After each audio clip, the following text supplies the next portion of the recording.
की गोद में है तिब्बत और तिब्बत के सुदूर भीतरी हिस्से में बसा था वह गांव जिसमें आज एक परिवार खुशियों से डूब उतरा रहा था। उन्हें यह अंदेशा भी नहीं था कि उनके सर पर मौत तांडव कर रही है।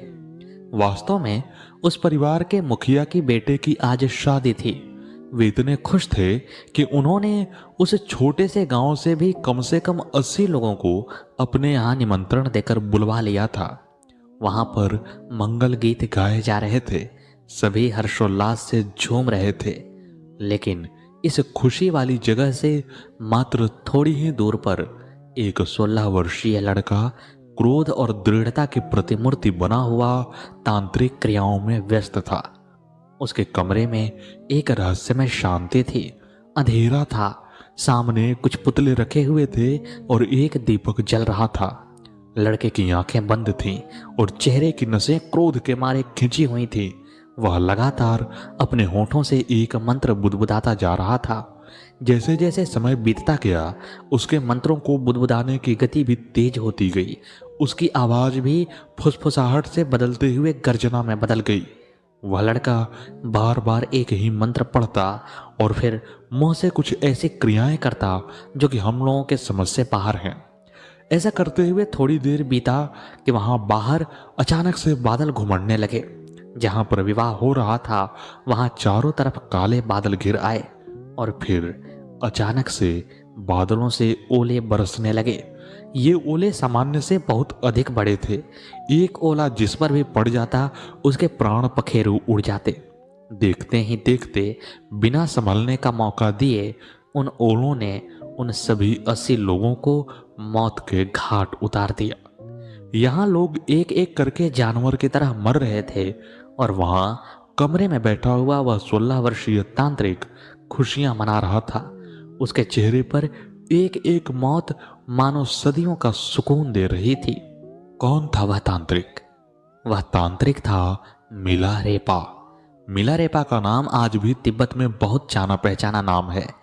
त्यांगन्योक हेरुका ने अपनी किताब 100,000 सॉन्ग्स ऑफ मिलारेपा में उसके जीवन की बात कही है और यह भी बताया है कि उसने 1 लाख गीतों की रचना की थी। तो आखिर यह मिलारेपा कौन था? कैसे इतना खूंखार तांत्रिक बना और फिर बाद में उसके जीवन में क्या क्या घटनाएं घटी? आइए इसे हम विस्तार पूर्वक जानते हैं। लेकिन इस कहानी को आगे जानने से पहले आप सबसे इतना ही अनुरोध है कि आप कृपया इस वीडियो को लाइक करके हमारे चैनल को सब्सक्राइब कर दीजिएगा। तो नमस्कार, आइए आपका कथा में स्वागत है। तिब्बत के सुदूर भीतरी हिस्से के गांव में एक बड़ा ही संपन्न परिवार रहा करता था। परिवार में खुशहाली थी और किसी भी तरह की दिक्कत नहीं थी। वह परिवार अपनी संपन्नता के साथ साथ अपनी प्रसन्नता के लिए भी जाना जाता था। परिवार में पति पत्नी थे और 2 बच्चे थे, एक बेटा और एक बेटी। सब कुछ सही चल रहा था, लेकिन तभी एक दिन आकस्मिक रूप से उनके सर पर विपत्ति का ठिकरा फूट पड़ा। वे कहते हैं ना कि बुरा समय किसी की प्रतीक्षा नहीं करता। परिवार का मुखिया असमय ही किसी कारण मृत्यु को प्राप्त हुआ। उस समय के समाज में स्त्री को मुखिया माना नहीं जाता था और बच्चे अभी बहुत छोटे थे, तो उस परिवार का क्या होगा, यह एक बड़ा प्रश्न बनकर सामने आ गया। जो व्यक्ति मरा था उसका एक भाई था। उसने अपनी भाभी और दोनों भतीजों से कहा कि तुम लोग मेरे साथ आकर रहो, मैं तुम्हारी संपत्ति की देखरेख करूंगा और जब बच्चे बड़े हो जाएंगे तो मैं उन्हें दे दूंगा। तब लोग बड़े भोले भाले होते थे, कही हुई बातों में विश्वास कर लेते थे। उस मरे हुए व्यक्ति की पत्नी ने अपने देवर की बात पर विश्वास कर लिया और अपने बेटे और अपनी पुत्री को लेकर उसके पास रहने को चली आई। पहले तो वह व्यक्ति बड़ा ही प्रसन्न मुख होकर उन लोगों के साथ अच्छा व्यवहार रखता, उन्हें सम्मान की दृष्टि से देखता और बड़े ही इज्जत के साथ उनसे बात करता। लेकिन धीरे धीरे जब उसने पूरी संपत्ति अपने नाम करा ली तो फिर वह उन लोगों के साथ अपने वास्तविक व्यवहार पर आ गया। वह उनसे नौकरों की तरह व्यवहार करने लगा। वह कभी कभी लड़के की मां के साथ बदतमीजी भी कर देता और बहन को भी मारता पीटता रहता था। लड़का यह सब देखकर क्रोध से भरा रहता। वह धीरे धीरे युवा हो रहा था, उसे यह सब बर्दाश्त नहीं था। लेकिन उसका चाचा अब संपत्ति पाकर एक बड़ा आदमी हो गया था, इसलिए वह सीधे उस पर कोई प्रहार कर भी तो नहीं सकता था। वह एक छोटा सा बच्चा ही तो था आखिर। जैसे जैसे उसकी अवस्था बढ़ने लगी, वह हमेशा ही चाचा से बदला लेने की सोचने लगा। 13 वर्ष की आयु में उसे तंत्र मंत्र के बारे में पता चला। उसे यह पता लगा कि यदि कोई तंत्र साधना कर ले तो बिना सामने आए ही अपने प्रतिद्वंदी को मार सकता है, उसे पराजित कर सकता है। वह 13 वर्षीय बालक अपने घर को छोड़कर तंत्र मंत्र की साधना के लिए बाहर निकल गया। वह 3 वर्षों तक भटकता रहा, अनेक तांत्रिकों के पास गया और सबसे कुछ न कुछ सीखता ही गया। उसने दृढ़ प्रतिज्ञा कर रखी थी, उसके मन में कुछ कर गुजरने की लालसा थी, इसलिए 3 वर्षों में उसने बहुत सारी सिद्धियां प्राप्त कर ली।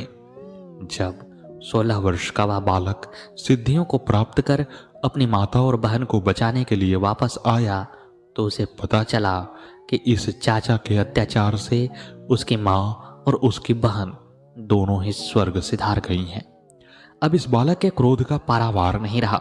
एक तो यह दुख कि मेरी संपत्ति इस चाचा ने हथिया ली है, और दूसरा यह कि इसने मेरी माँ और बहन को तड़पा तड़पा कर मार डाला। मैं वहां पर उपस्थित भी नहीं था, यह एक तीसरा दुख था। बालक के मन में क्रोध के बीज तो पड़ ही चुके थे। वह सही समय की प्रतीक्षा में था और वह सही समय आया चाचा के लड़के के विवाह के समय। उसने देखा कि चाचा अपने लड़के का विवाह उसकी ही संपत्ति से बड़े ही जोशो खरोश के साथ कर रहा है। वह नहीं चाहता था कि इस परिवार में कोई खुशियां व्याप्त हो, इसलिए उसने विवाह का दिन चुना। वह जानता था कि गांव के सभी लोग इस बात को भली भांति जानते हैं कि यह संपत्ति मेरी है, लेकिन फिर भी जैसे ही इसने संपत्ति हथिया ली वैसे ही गांव के लोग इसके पक्ष में हो गए। इस कारण से उस लड़के के मन में अपने गांव वालों के प्रति भी भयंकर क्रोध था। वह ऐसे ही समय की प्रतीक्षा में था जहां पर पूरा गांव एक साथ इकट्ठा हो। लड़के की शादी में जब उस चाचा ने पूरे गांव को निमंत्रण दिया तो वह इतना संपन्न था कि कोई भी उसके निमंत्रण को ठुकरा नहीं सका, और लड़का उसी दिन अपनी तंत्र विद्या से ओले बरसाकर उन सभी को मार डालता है। जब लड़के ने अपनी तांत्रिक विद्या से उन सभी को मौत के घाट उतार दिया तो पहले तो उसे बहुत सुकून मिला, उसका प्रतिशोध पूर्ण जो हो गया था। लेकिन धीरे धीरे समय गुजरने के साथ ही उसका मन पश्चाताप और ग्लानि से भरने लगा। वह बार बार यही सोचता कि मुझे ऐसा नहीं करना चाहिए था, मुझे क्षमा कर देना चाहिए था, क्योंकि क्षमा से बढ़कर और कोई भी शक्ति नहीं है। वह इसी ग्लानि में गलता हुआ अपने हृदय को समझाता बुझाता, लेकिन जब उसकी ग्लानि असह्य हो उठी तो वह उचित गुरु की तलाश में निकला। वह अध्यात्म को पाना चाहता था। तंत्र विद्या में उसे सुकून नहीं मिल रहा था, उसे आध्यात्मिक शांति की तलाश थी। वह दर दर भटकने लगा, उसे कोई भी रास्ता नहीं सूझ रहा था। इसी भटकन के दौरान उसे एक व्यक्ति ने मारपा के बारे में बताया कि वहीं उसकी मदद कर सकता है। मारपा के बारे में खास बात यह थी कि वह 3 बार भारत की यात्रा कर चुका था। वह मशहूर गुरु नरोपा का शिष्य था। उससे उसने कई तरह की शिक्षा प्रणालियां और लिखित ज्ञान सीखे थे। उसने तिब्बत भाषा में अनुवाद भी किया था, जिससे कि उसे वहां पर अनुवादक भी कहा जाने लगा था। यह सब जानकर वह बच्चा मारपा की खोज में निकल पड़ा। वह प्रसिद्ध तांत्रिक लड़का और कोई नहीं बल्कि मिलारेपा था, जिसके बारे में तिब्बत में आज भी लोग खुलकर बातें करते हैं। जब मिलारेपा उस शहर के पास पहुंचा जहां मारपा रहता था तो उसे कुछ बच्चे मिले। उसने उनसे पूछा कि वह अनुवादक मारपा कहाँ है। एक बच्चे ने कहा, मेरे साथ आओ, मैं जानता हूं कि वह कहाँ है। बच्चा उसे एक खेत में लेकर गया जहां मारपा जमीन जोत रहे थे। मिलारेपा को देखकर मारपा ने जमीन जोतना बंद कर दिया और उसे देसी शराब देते हुए कहा, इसे पी लो और फिर जमीन जोतने के काम में लग जाओ। मिलारेपा ने शराब पी और जुताई के काम में लग गया। कुछ देर बाद मारपा तो वहां से चला गया, लेकिन वह बच्चा वहीं खड़ा रहा। जब मिलारेपा ने जुताई का काम पूरा कर लिया तो वह वहीं एक तरफ हैरानी से भरा खड़ा हो गया, क्योंकि उसे पता ही नहीं था कि अब क्या करना है। तब वह बच्चा उसके पास आया और बोला, अब तुम अंदर आ सकते हो। वह बच्चा उसे मारपा के घर में ले गया। तब उसे एहसास हुआ कि वह दरअसल मारपा का ही बेटा था। फिर मारपा ने मिलारेपा से कई तरह की शारीरिक गतिविधियां करवाईं। कुछ देर के बाद मिलारेपा ने झुककर मारपा से कहा, मैं आपसे धर्म की दीक्षा चाहता हूं। मैं एक ऐसी प्रणाली, ऐसी क्रिया की तलाश में हूं जो मुझे इसी जन्म में ज्ञान दे दे और मेरे बंधन को तोड़ दे। मैं अगले जन्म के फेर में नहीं पड़ना चाहता हूं। मैं आपको अपना शरीर, अपना दिमाग और अपनी बोली सब कुछ अर्पण करता हूं। कृपया इसके बदले में मुझे खाना, कपड़े और ज्ञान दें। यह वाकई एक खूबसूरत बात मिलारेपा ने कही थी। जो लोग अक्सर मारपा के पास जाकर यह कहते थे कि हम अपनी आत्मा देते हैं, वह वास्तव में गलती करते थे। आखिर जो आपकी है ही नहीं, उसे देना तो बहुत ही आसान है। उसे कह देना कि वह मैं आपको देता हूं कितना आसान है। लेकिन जो आपके पास है उसे देना बहुत ही मुश्किल है। अगर आप अपने गुरु को कुछ समर्पित करना चाहते हैं तो अपने शरीर, दिमाग और बोली से बढ़कर कुछ और हो ही नहीं सकता है। मिलारेपा की बात सुनने के बाद मारपा ने उसकी ओर देखा और फिर उससे कहा, तुम अपना शरीर, दिमाग और बोली मुझे दे रहे हो, इसके बदले में मैं तुम्हें खाना और रहने की जगह ही दे सकता हूँ। ज्ञान के लिए तुमको किसी और को देखना होगा, या तो फिर मैं तुमको ज्ञान दे सकता हूँ और रहने व खाने का अपना इंतजाम तुमको कहीं और से करना होगा। यह तो तुम्हारी इच्छा पे है। यह सब सुनकर मिलारेपा ने कहा, ठीक है, मुझे आपसे ज्ञान चाहिए। मैं अपने खाने और रहने का बंदोबस्त कर लूंगा। इतना कहकर वह बाहर भिक्षा मांगने के लिए चला गया। मिलारेपा एक जोशीला व्यक्ति था और जो भी करता था उसमें कुछ ज्यादा ही कर बैठता था। वह बाहर भिक्षा मांगने चला गया और काफी दूर दूर तक भीख मांग करके बोरे में गेहूं जमा कर लिया।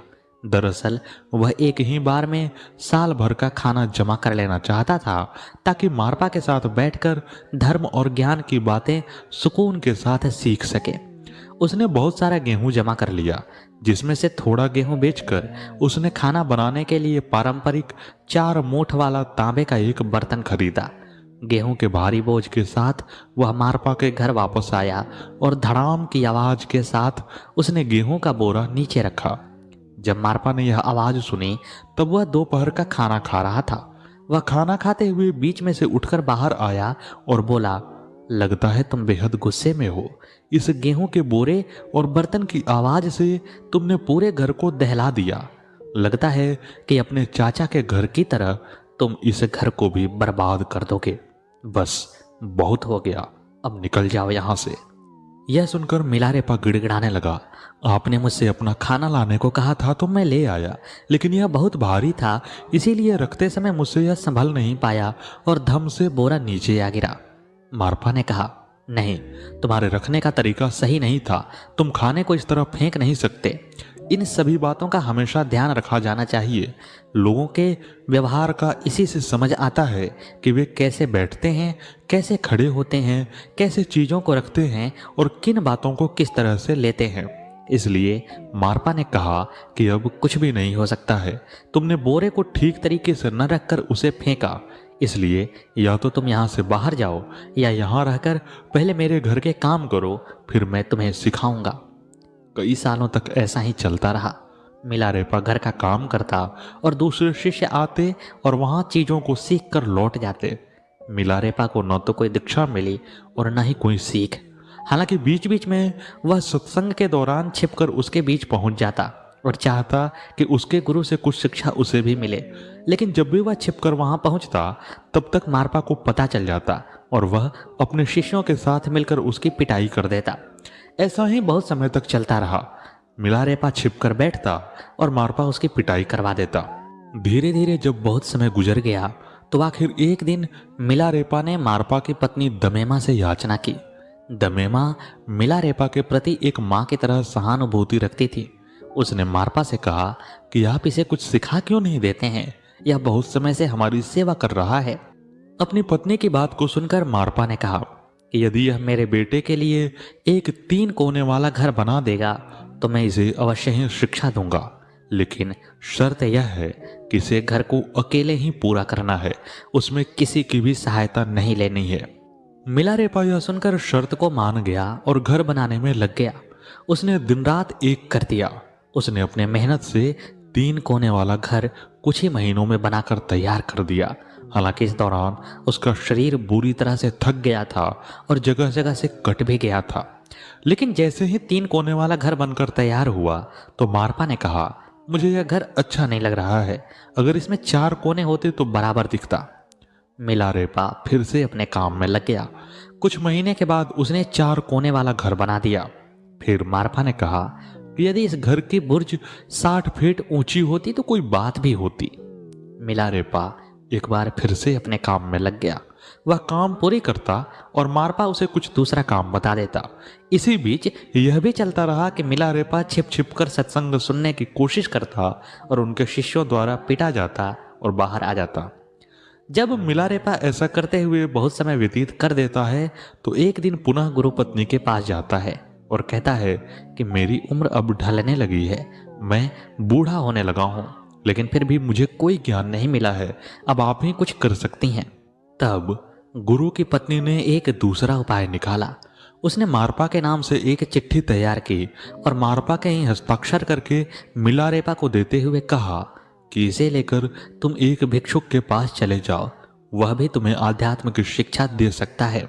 बस उसे यह कहना कि मेरे गुरु ने यह चिट्ठी दी है जिसके कारण कि तुम मुझे सिखा सकते हो।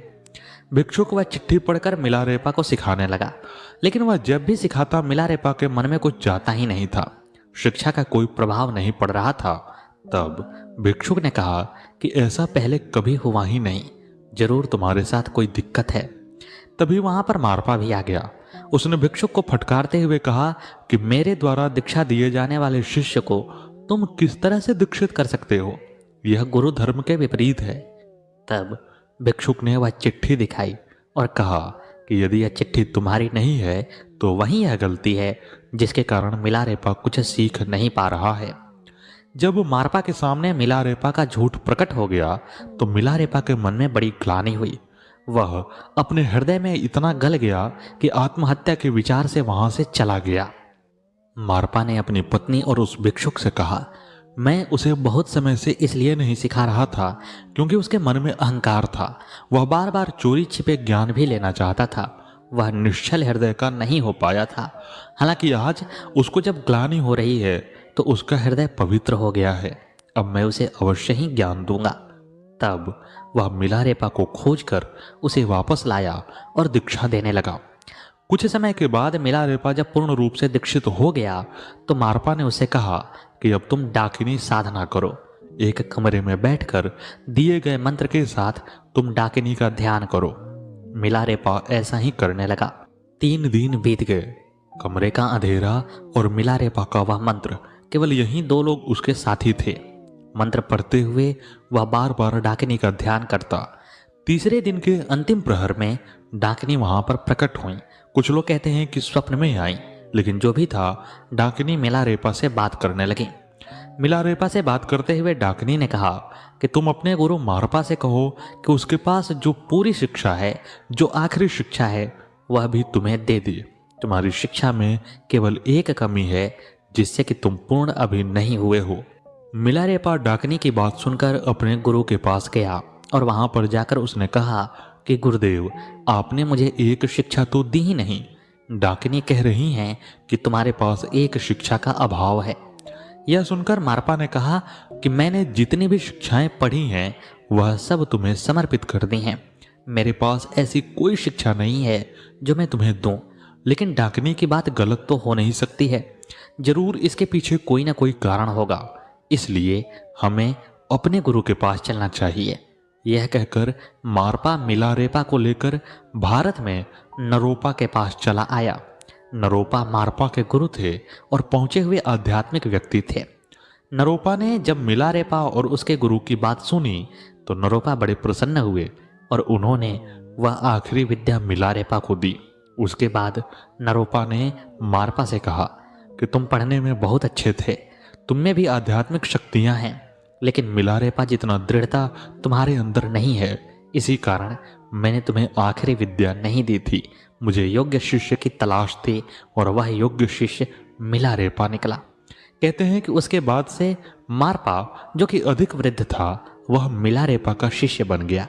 यानी कि जो पहले गुरु था वह शिष्य बन गया और मिलारेपा भारत से अध्यात्म की पूरी शिक्षा लेकर वापस तिब्बत चला आया। फिर उसने तंत्र मार्ग को छोड़ करके गीत लिखे, संत कवि बना और भक्ति में लीन हो गया। तस्यांग न्योक हेरका की किताब 100,000 सॉन्ग्स ऑफ मिलारेपा इस बात की पुष्टि करती है कि मिलारेपा ने अपने जीवन में 1 लाख गीतों की रचना की थी। इस कारण उसे संत कवि कहा जाने लगा। लाइफ ऑफ मिलारेपा किताब में भी मिलारेपा के गीतों का वर्णन है। तो